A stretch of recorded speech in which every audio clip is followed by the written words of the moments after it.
Para po sa topic natin na secret will of God, dito po natuklasan natin na meron palang revealed will and meron ding secret will. So ilan pong mga binagbigyan natin ng puntos, no? Some secrets are hidden forever. Si Lord lang yung nakakalam nun, hindi na ihahayag ng Lord sa atin. Pangalawa po, some secrets are yet to be revealed. Yung ibang mga sekreto talaga ng Diyos ay ipapalam niya naman sa atin later on. Nasa future pa, no? Kasama na yung sino mapapangasama mo, sino mga magiging anak mo, yun ang mga i-encounter mo sa buhay, mga magiging kaibigan mo, saan ka makakapagtrabaho, makakapag-abroad ka ba, saan ka ba titira. Yung mga plan ng Diyos na yun, nasa isip niya lang yun. Pero later on, ihahayag niya rin sa'yo. And number 3 po, some secrets are revealed to God's people and hidden to others. Yung revealed na ito, na at the same time hidden, ito po yung gospel. Gospel of the kingdom. Tinalakay po natin yung ilang mga verses, no? Tingnan niyo na lang po rito from Matthew 11 onwards hanggang Colossians 1:26. Now, para po mas maintindihan natin yan, pumunta po muna tayo dito sa Luke chapter 8. Sabi po rito, his disciples asked him what this parable meant. Ano ibig sabihin ng parable niya? Ba't nagsasalita ka ng parable? He said, the knowledge of the secrets of the kingdom of God has been given to you. But to others, I speak in parables. So that, pakinggan niyo po ito, though seeing, they may not see. Though hearing, they may not understand. Pag tinuloy-tuloy niyo po yan, quoted po yan from Isaiah. Yan nakalagay po sa footnotes, no? Isaiah chapter 6, verse 9. Ang kabuuan po niyan ganito, para mas maintindihan natin. Yung secrets of the kingdom, mysterion, or, mystery. Ito po ay yung plano ng Diyos na pagtutubos, plano ng Diyos na pagpapatawad sa atin, plano ng Diyos na pagliligtas sa atin. Ito po yun, yung secrets of the kingdom of God, na inihayag sa mga mananampalataya. Now, bakit parang sinasabi rito, itinago naman siya sa ibang mga tao? Ayaw ba ng Diyos na maligtas yung ibang tao? Bakit nagsasalita si Jesus ng parables na naiintindihan ng mga mananampalataya pero hindi naiintindihan ng mga hindi mananampalataya? Hindi ba dapat ipaintindi niya na sa mga hindi mananampalataya para sila rin makakilala sa Panginoon, para sila din maligtas?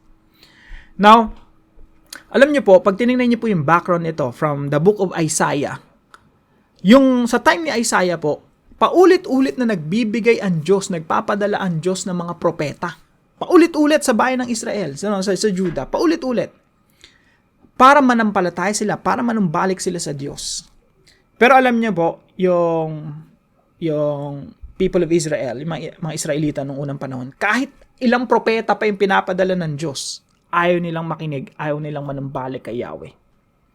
Kaya po sabi rito, darating talaga yung time na God will deliver these people to the stubbornness of their hearts. Yung taong nagmamatigas, alam niyo yung nagiging kalyo na, nagkakakalyo na yung puso, ayaw talaga magsisi. Kapag patuloy yon at hindi, tuloy-tuloy yung rejection mo, pagre-reject mo sa Diyos, ayaw mo talaga sa Kanya, ayaw mo talaga sa Ebanghelyo, pinagmamatigas mo yung puso mo, ang gagawin ng Diyos, God will deliver you to the stubbornness of your heart. Ibig sabihin, hahayaan ka na lang ng Diyos. Kumbaga, pagmamatigasin na lang ng Diyos yung puso mo para hindi ka na talaga manampalataya ng tuluyan. Makikita niyo po yan doon sa Isaiah. Though seeing, they may not see. Though hearing, they may not understand. Upang kahit ano pang pakikinig mo, hindi nila maintindihan. Now, sa time ni Jesus Christ, ganun din. Kaya po ito kinote yung Isaiah. Kasi sa time ni Jesus Christ, nakikinig yung mga Pariseo, nandun sila, nagpe-preach si Jesus, nandun yung mga Pharisees, nandun yung mga Sadducees, they hear what Jesus Christ was saying, but they don't understand. Bakit po? Because of the stubbornness of their heart. Hindi talaga nila gustong manampalataya kay Kristo. Their hearts are stubborn. Hindi talaga nila gustong, kilalanin si Jesus Christ as the Messiah.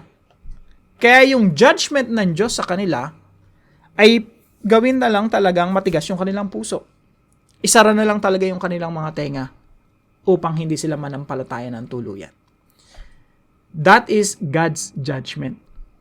Yun na po yung dulo ang isang taong nagmamatigas ang puso laban sa Diyos, yun ay magiging kaparusahan mo or kaparusahan ng taong nagmamatigas sa Diyos. God will keep your heart stubborn. Alam niyo po saan pa nangyari yan sa Bible? Sa panahon ni Pharaoh. Si Pharaoh, ayaw niyang palayain ng bayan ng Israel, bagamat pinapalaya na sila ng Diyos sa pamagitan ni Moses. Sabi po sa Bible, na yung Diyos, pinagmatigas na talaga yung puso ni Pharaoh. Why? Because in the very first place, etong si Pharaoh, ayaw niya talaga. Ayaw niyang kilalanin si Yahweh, ayaw niyang kilalanin na may Diyos na nagpapalaya sa bayan ng Israel. And because of the stubbornness of his own heart, God delivered him to his own callous heart. Hinayaan na lang Diyos. Kumbaga, ang tigas ng ulo mo sige, pagmamatigasin ko yan para hindi ka na talaga manampalataya. Hindi ka na talaga maniwala at all. So that you will experience the judgment of God. Kaya po nakakatakot kapag pinagmatigas natin yung puso natin sa Diyos. If God is calling you right now, if God is asking you right now to repent, magsisi na, dahil meron tayong mga inaalagang kasalanan, meron tayong mga, ayaw pagsisihan, ayaw talikuran.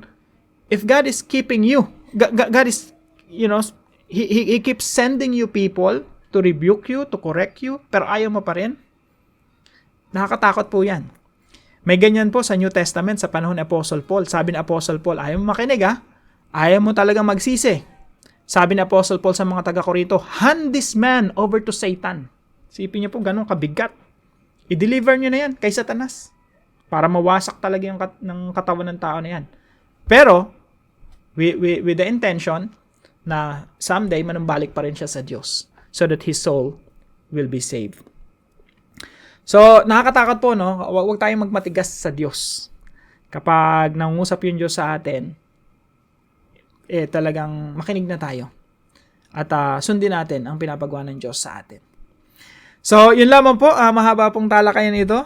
Pero I hope meron po kayong natutunan. At meron po kayong pagmuni-munihan at i-meditate ngayong araw. At ang Diyos po ang magpahala po sa bawat isa sa inyo. See you po tomorrow 5 a.m. dito po sa ating Daily Devotions.